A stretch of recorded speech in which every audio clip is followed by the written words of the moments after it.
Today we're looking at 4.3, and what we're asked to find here is I can solve for missing information in questions that involve more than one right triangle.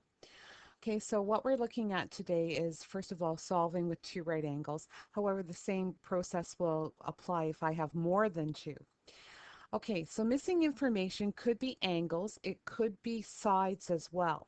So let's take a look at what we're kind of expected to do here. Okay, first of all, this is our tools. Okay, these are our main tools, but we might need to pull in some other things as well. So sometimes in order to find the sides or angles asked for, we have to find other sides or angles in what we call intermediate steps. So in other words, there's going to be more than one step in order to get what we really want. So we're going to go through some examples that involve this kind of intermediate steps. And the more examples you do and the more questions you do, you'll see that there's kind of patterns in that as well. Okay, so first of all, usually angles are the easiest to find. Okay, and one of the things we have to remember is that the sum of the angles in any triangle is 180 degrees. So any triangle, whether we're talking about a right triangle or even a non-right triangle, if I take all the angles, add them together, it equals 180 degrees. Okay, so that's important. That's always in the back of our mind that we have that tool also at our disposal. So if you're at a loss of where to begin, start by finding all the angles that you can. Okay, so first of all, we're going to look at this first example. You can see first of all that we have two triangles. Now what they're after is they're after this here is what we need to find. Now if I look at that triangle, I know nothing about it, really. Um, I don't know this side. This is the side I want to find. Could I find this side here? Well, actually, I probably could find that side. Okay, now why could I find that side? Well, if you look from B all the way to E is 41 feet. And I know from B to C is 27. So we could, in fact, find CE. And the way we would find CE, and I'm just going to take it out here, is we could go 41 minus the 27, and we would get 14. If my pen would do a 4, 14. So we know that this here is 14 feet. So I'm going to put that into our diagram. So we know that's 14 feet. But other than that, I don't know any angles. I don't know this angle. It would be nice if I did, because then I could figure something out. So then I go and I look at this other triangle. This triangle, they've given me two sides. Now, because they've given me two sides, I could find either A or I could find C. So I could find C, I could find A. Now, which one should I actually go ahead and find? Well, remember I'm interested in this triangle here. Now, A is pretty far away from this angle C in our second triangle. So I think what I'm going to try is I'm going to try this angle. So I'm going to try finding angle C here. Okay, so that's the one I want to find. So I'm going to find that angle because I have enough information to do that. And if I found that one, then I know what angle A is anyways. So let's go ahead and do that. So the first thing that I always like to do when I'm doing a solution with more than one triangle is I usually state what triangle I'm working with. So the first triangle I'm going to work with is triangle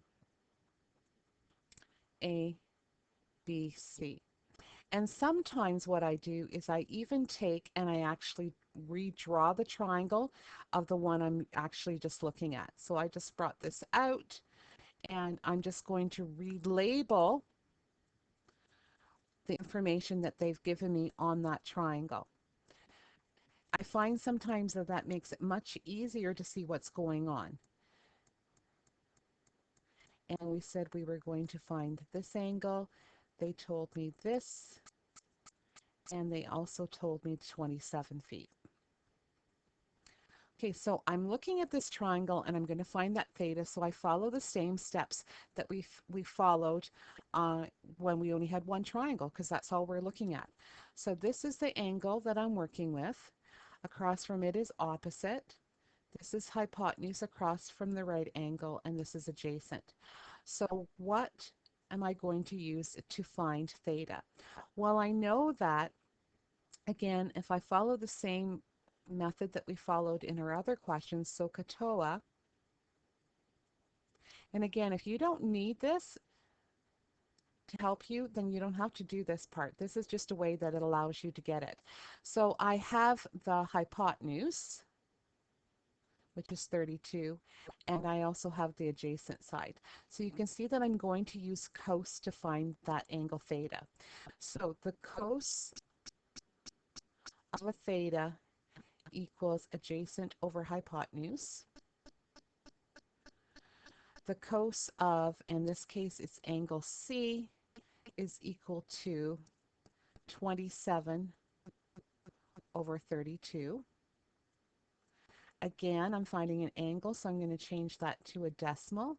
And so we're going to bring up our calculator again. I just love how it turns off on us. So we have 27 divided by 32. So we have decimal 8438. 8438. And to find angle C, I take the cos inverse of our decimal.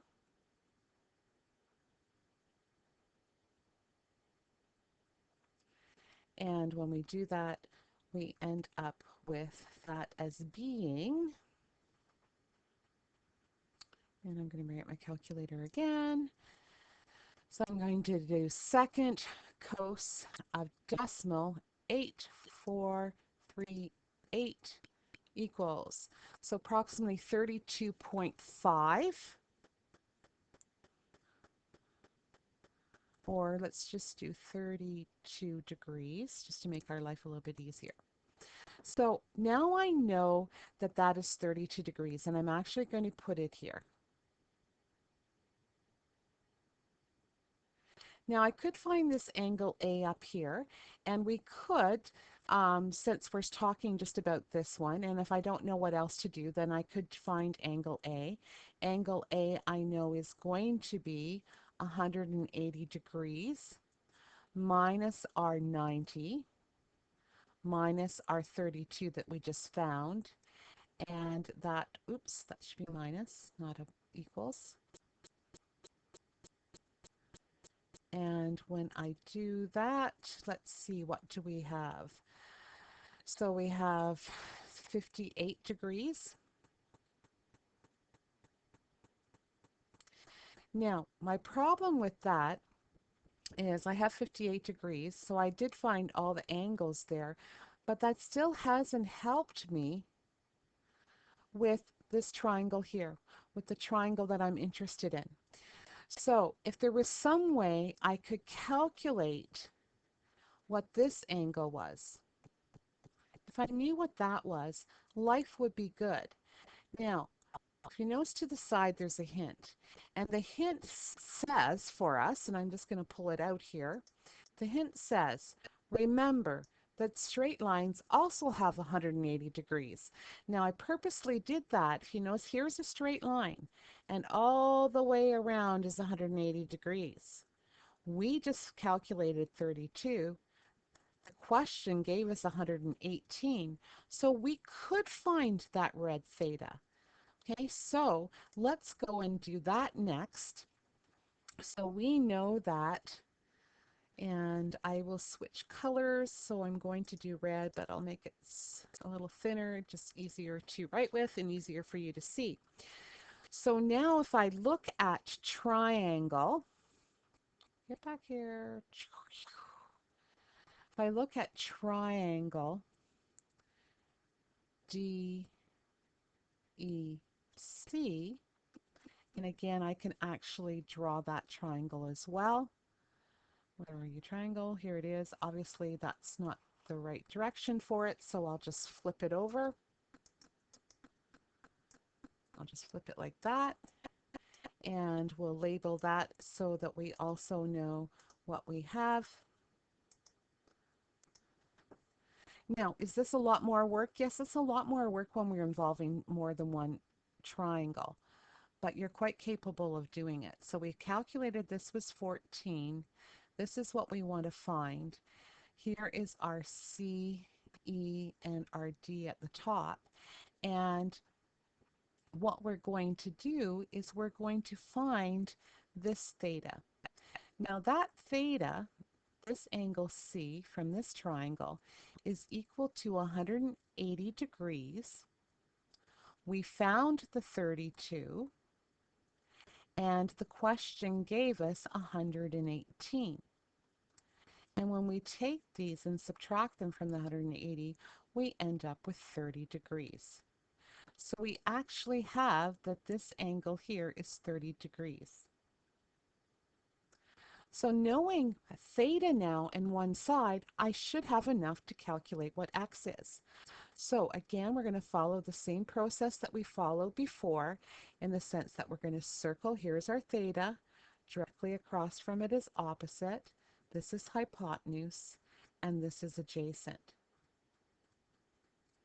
So if we do SOHCAHTOA again, and underline what we know and what we want to find, we'll be able to calculate whether we're using sine, cos, or tan. So we have adjacent, we have that 14, and we want to find the opposite. So you can see in this case we're going to use the tan ratio, the tangent.